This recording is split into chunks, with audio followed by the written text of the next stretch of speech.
Hey everybody, it's Mattie Cummins with Cerebrations, and it is Mental Health Month. And I think that there's something I want to really talk to you about this today and kind of this theme for this month. And that mental health, when we hear about mental health, we think about medical diagnosis like anxiety, depression, the medical diagnosis that really impact the way that our brain is working. And I really want to normalize mental health this month. And I think this is kind of a theme that is really important in our society.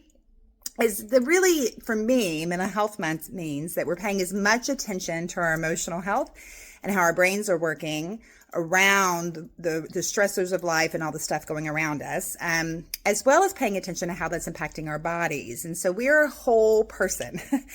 I think sometimes I struggle with the medical system because they want to separate everything, and they do that for insurance billing and all the other. There's lots of reasons they do that. But for me, when you separate medical diagnosis from mental health diagnosis, from all the other medical stuff that happens, then you're not looking at yourself as a whole person.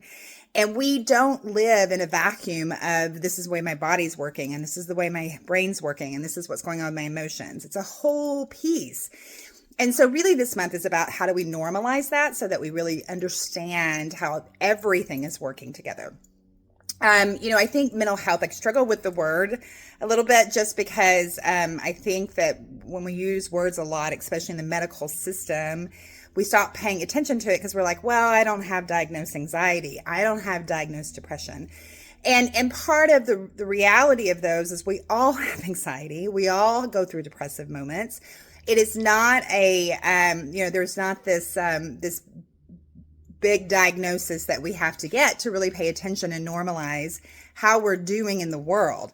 And so part of the reason why I think this is really important is anxiety is not a bad thing. I with my clients that I work with anxiety, I get this real resistance around, well, I don't really have anxiety. We all have anxiety. And here's the reality. Anxiety is a process of the brain to keep us safe. So when you walk up to the edge of a cliff and you think to yourself, I got to back up a little bit, that's anxiety working in the way that it's supposed to keep you safe. Depression, we all go through depressive moments where we're sad or we're just feeling overwhelmed or we just can't figure out like how to get moving. That's depression. And all it means is that your brain is just in a space that it can't seem to do what it's supposed to do. And so this month I'm going to be dropping tools on, okay, what does all this mean? And how do we pay attention to our whole person? And I hope you'll go along this journey with me because I think it's going to be really fascinating. So heard something that really made sense to you or you thought, oh, that's really interesting, drop it in the comments. Let's have a conversation and I'll talk to you soon. Thanks. Bye.